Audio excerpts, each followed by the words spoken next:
To all the students of class 9th, आज हम अपने बल के दूसरे लेक्चर के संग आ गए हैं। अब हम लोग नेक्स्ट इसके पहले चैप्टर में बल के बारे में बता दिए थे। बल के बारे में हम लोग की बात हो गई थी कि जब भी हम किसी वस्तु पे बल लगाएंगे तो अपनी जगह से हिलेगा, डुलेगा, चलेगा, बता चुके हैं।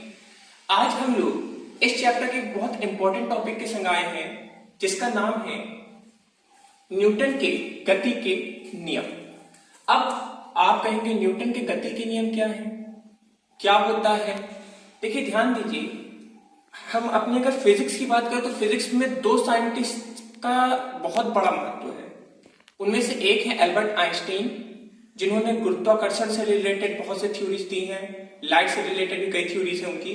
और दूसरे हैं हमारे न्यूटन जी, जिन्होंने गति से रिलेटेड बहुत से नियम दिए। तो आज उनमें से एक नियम की आज हम लोग पढ़ाई करेंगे। तो सबसे पहले हम बात करेंगे न्यूटन के गति के नियम, इंग्लिश में बोले न्यूटन्स लॉज ऑफ मोशन। ठीक है, तो न्यूटन जी ने गति के मेनली तीन नियम दिए हैं। तीन के तीनों आपके सिलेबस के पॉइंट ऑफ व्यू से बहुत इंपॉर्टेंट है। इनमें से कोई को भी हम ऐसा नहीं बोल सकते कि ये इंपॉर्टेंट नहीं है। तीन के तीनों बहुत इंपॉर्टेंट है। ठीक है, सो सबसे पहले हम डिस्कस करना शुरू करेंगे न्यूटन के गति के प्रथम नियम को। न्यूटन के गति का प्रथम नियम जो है वो आलस वाला एक तरह से नियम है। आप लोग आलस करते हैं, जब तक घर वाले डांटते नहीं, मारते नहीं, तब तक उठते हैं, नहीं उठते, बिस्तर पे सोते रहते हैं। तो ये जो हमारा न्यूटन का प्रथम नियम है ये आलस वाला नियम है। नहीं, इसको लिखना नहीं है, समझने के लिए आप समझ सकते हैं। ठीक है, तो सबसे पहले हम परिभाषा देख लेते हैं कि न्यूटन के गति का प्रथम नियम क्या है। ठीक है, इस नियम के अनुसार यदि कोई वस्तु स्थिर अवस्था में या एक समान अवस्था में गति कर रही है तो वह उसी अवस्था में बनी रहेगी जब तक उस पर कोई बाहरी बल ना लगे। अब इसको हम लोग समझ लेते हैं। देखिए, कोई भी वस्तु मान लीजिए आपके घर पे रखी है, आपके सामने रखी है, आपको कोई कहे उसको हटा दीजिए, जब तक आप उसको उठ के हटाएंगे नहीं मतलब आप उठेंगे, उस सामान को उठाएंगे, उठाने में तो कुछ बल लगेगा, एक स्थान से दूसरे स्थान ले जाएंगे तब भी बल लगेगा।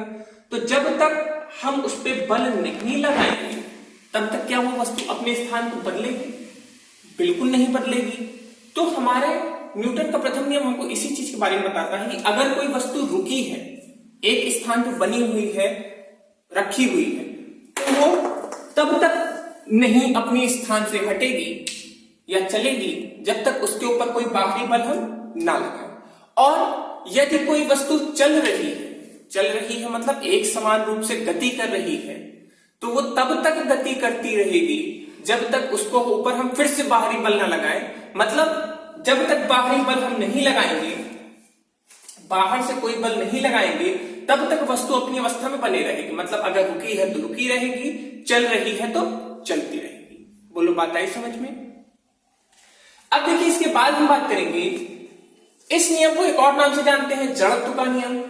अब आप कहेंगे जड़त्व क्या है, तो अभी थोड़ा सा रुक जाइए। अभी बस ये ध्यान दीजिए कि न्यूटन के गति के प्रथम नियम को हम जड़त्व के नियम से भी जानते हैं। ठीक है, अब जड़त्व क्या होता है ये समझ लीजिए। जड़त्व का भी हमने यहाँ पे डेफिनेशन लिख दिया है, पढ़ लेते हैं।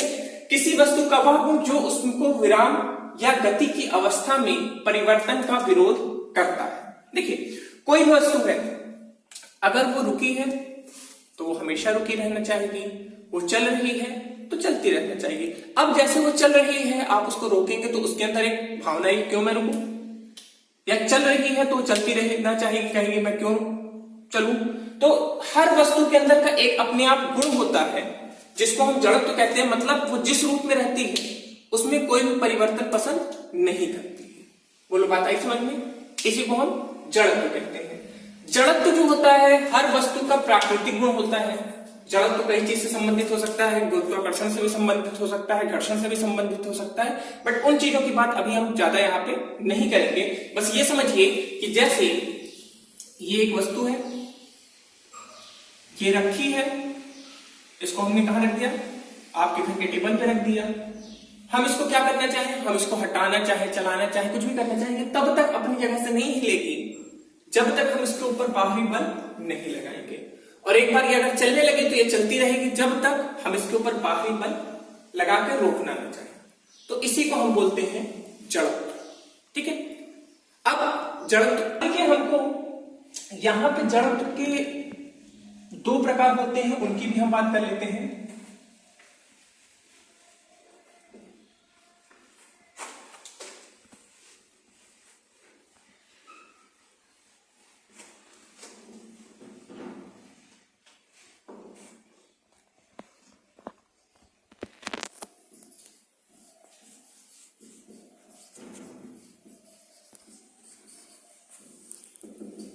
जड़त्व के प्रकार, ठीक है। जड़त्व के बेटा दो प्रकार होते हैं।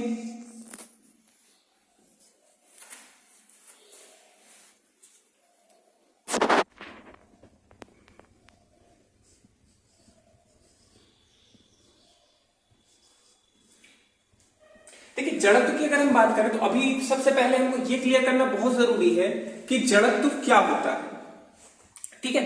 अब हम बात करेंगे जड़त्व के प्रकार की बात, तो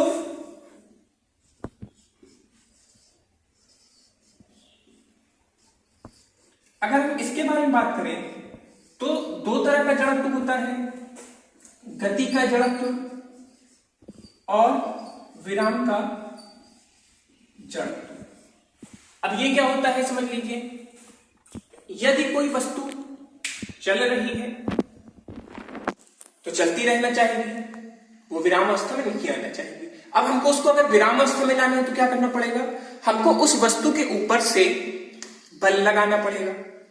बल लगाएंगे तो वो बल लेगा तो, बट उसको अभी महसूस नहीं करेगा। क्यों? क्योंकि अभी तो वो चल रहा था ना। और कोई भी कुछ काम करता है, जैसे आप कोई काम कर रहे हो, हम कहेंगे काम रोक दो तो आपको थोड़ी दिक्कत होगी। तो यही होता है गति का जड़त्व, मतलब जो भी वस्तु गति कर रही है वो अपने रूप को परिवर्तन करने में थोड़ा भी दिक्कत करेगी, बाद में बदल जाएगी जब बल उससे ज्यादा होगा। एग्जाम्पल आप लोग समझिए, आप लोग साइकिल सभी लोग चलाए होंगे। जब आप लोग शुरुआत में साइकिल चलाते हैं तो ज्यादा दम लगता है, और एक बार आप लोग चलाना शुरू कर दिए तो थोड़ी देर बाद आप देखते होंगे कि वो नॉर्मल हो गया, मतलब थोड़ा थोड़ा पैडल मारेंगे, हाफ पैडल मारेंगे तो वो चल जाएगा। ऐसा क्यों है ये समझ लेते हैं। देखिए होता क्या है कि जब साइकिल हमने उठाई तो किस अवस्था में थी, रुकी थी तो किस अवस्था में थी बताइए। वो रुकी थी मतलब वो विराम अवस्था में थी। अब साइकिल जो है वो जड़त्व के अनुसार, मतलब रुकी थी मतलब विराम का जड़त्व, विराम के जड़त्व के कारण वो रुकी है तो अब क्या चाहेगी, वो रुकी रहना चाहिए, वो नहीं चलना चाहिए। लेकिन हम उसके ऊपर बल, अब हम पैडल मार रहे हैं, हम उसके ऊपर धीमे धीमे क्या लगाना शुरू कर रहे हैं, बल लगाना शुरू कर रहे हैं। जब बल लगा रहे हैं तो धीमे धीमे उस पर गति होना शुरू हुआ, लेकिन अभी हमको ज्यादा बल लगाना पड़ेगा। क्यों? क्योंकि विराम का जड़त्व उस पर काम कर रहा है, वो रुकना नहीं चाहिए, वो चलना नहीं चाहिए, तो हमको ज्यादा बल लगाना पड़ेगा। और जैसे ही बल हम ज्यादा लगाएंगे तो चलने लगेगी, और विराम का जड़त्व खत्म होकर अब वहां उसमें दूसरा जड़त्व आ जाएगा, उसमें आ जाएगा गति का जड़त्व, मतलब अब वो चलती रहना चाहिए, अब वो रुकना नहीं चाहेगी। अब नहीं रुकना चाहेगा और हमको रोकना है तो हमको क्या लगाना पड़ेगा, हमको फिर से बल उस पर लगाना पड़ेगा। और जब हम दोबारा उस पर बल लगाएंगे, जब हम उस पर दोबारा बल लगाएंगे तो वो फिर अब क्या करने लगेगी, फिर से वो रुकना तो नहीं चाहेगी। तो यहां पे कौन सा जड़त्व उत्पन्न होगा, गति का जड़त्व, वो नहीं रुकना चाहेगी। और जब हम ज्यादा बल लगाएंगे तो जाके फिर वो रुक जाएगी। तो ध्यान लीजिए, कोई भी वस्तु होगी उनमें या तो गति का जड़त्व होगा या विराम का जड़त्व होगा। मतलब अगर गति है तो विराम नहीं हो सकता, विराम है तो गति नहीं हो सकता। और इस रूप से इस रूप में जाने के लिए बल लगाना पड़ेगा, इस रूप से इस रूप में आने के लिए भी आपको बल लगाना पड़ेगा। ध्यान रखिए, जितना जड़त्व है उससे ज्यादा बल लगाना पड़ेगा।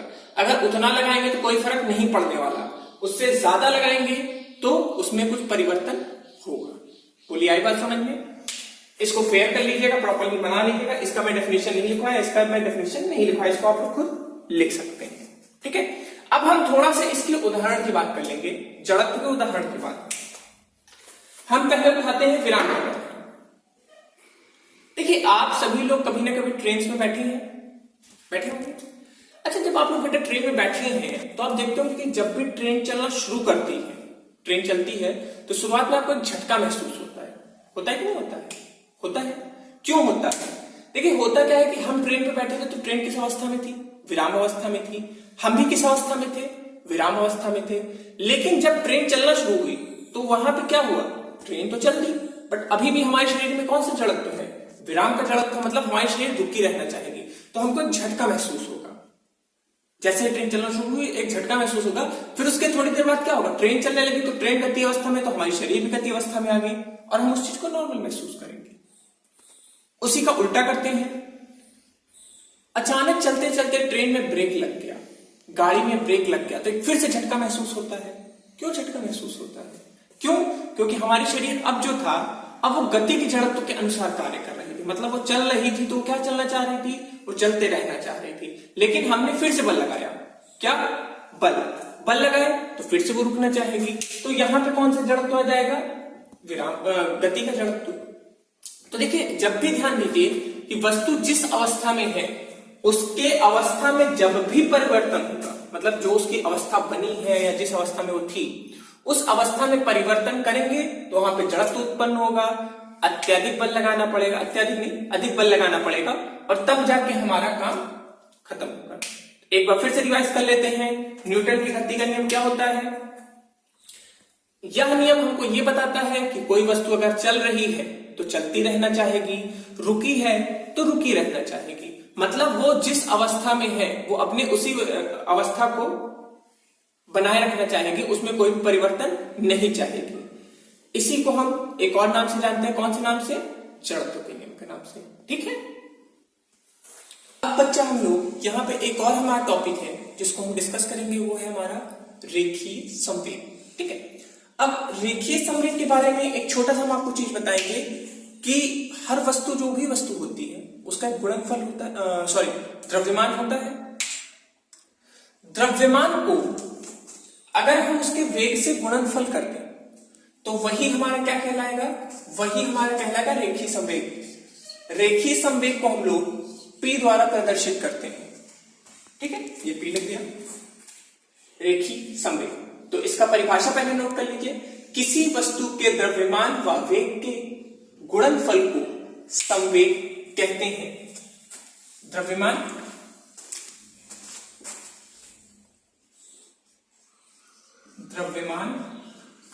और वेग दोनों चीजें। ठीक है, द्रव्यमान और वेग दोनों चीजें। तो इसको नोट कर लीजिए आप लोग, P बराबर mv। ठीक है। इसके बाद अगली चीज हम बात करेंगे, यह राशि यहां मतलब फिजिक्स में जितनी भी चीजें होती हैं सब दो राशियों में बटी होती हैं, या तो अदिश होंगी या सदिश होंगी। तो हमारा ये जो रेखीय संवेग है वो क्या है? वो हमारा सदिश राशि है, अर्थात इसके अंदर परिमाण और दिशा दोनों। ठीक है। अब अगली चीज की हम बात क्या करेंगे? हम इसके मात्रक की बात करेंगे। तो मात्रक देखिए, रटना है तो केजी मीटर पर सेकंड है, बट रटना मत सीखिए, आप हमेशा सूत्र याद रखना सीखिए। सूत्र है इसका P बराबर mv। m को किसमें नापेंगे? वजन को। वजन का मात्रक होता है किलोग्राम। वेग का मात्रक क्या होगा बताइए? मीटर पर सेकंड। बोलो आएगा समझ में? तो इसका मात्रक क्या होगा? केजी मीटर पर सेकंड। बताइए समझ में? वीडियो पॉज करके इसको जल्दी से नोट कर लीजिए। चलिए अब इस पे न्यूमेरिकल लगा लेते हैं।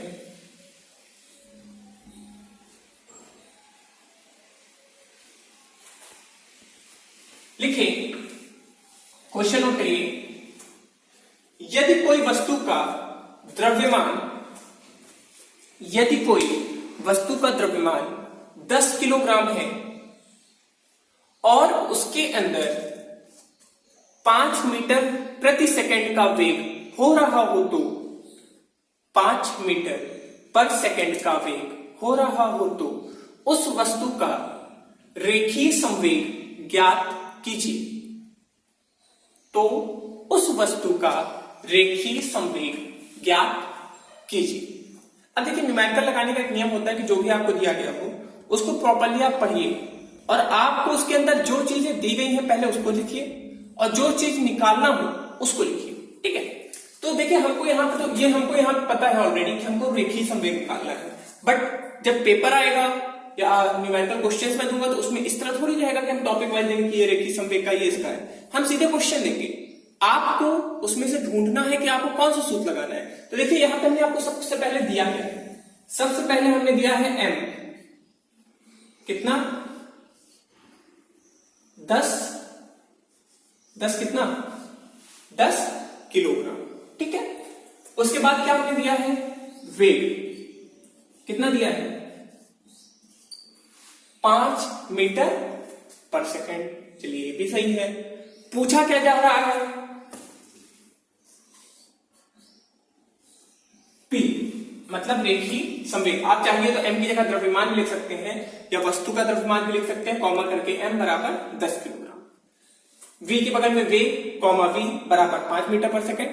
p की जगह रेखीय संवेग p बराबर क्वेश्चन मार्क। आप इस तरह भी लिख सकते हो, आप जिस तरह कंफर्टेबल हो, इसमें आपको कोई जबरदस्ती नहीं है कि आपको इसी तरह लिखना है, ठीक है।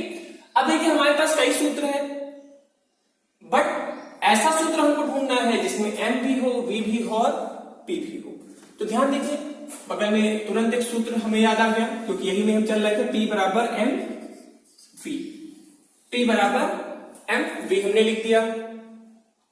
m का मान कितना है बेटा, अब देखिए सूत्र लिखने के बाद जिसका जो मान है हम उसको नोट करते जाएंगे, आप उसको चेंज करते जाएंगे। m का मान कितना है 10, v का मान कितना है 5, तो 5 गुणे 10 कितना हो गया 50।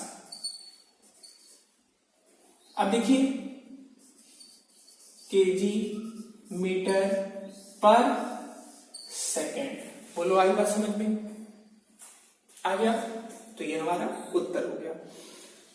तो क्लास 9 आज हम लोग अपना यहीं पे लेक्चर बेटा खत्म करेंगे और हम लोग यहीं पे अपने क्लास को फिनिश करेंगे। उम्मीद करते हैं जो भी पढ़ाया है समझ में आया है, नहीं आया है तो कमेंट करिए, जो भी होगा उसको हम लोग फिर बात कर लेंगे, ठीक है। सो वेल, थैंक यू आज के लिए। प्रॉपर नोट्स बनाइए, मेंटेन करिए, क्योंकि क्लास 10 अब ज्यादा दूर नहीं है। Thank you.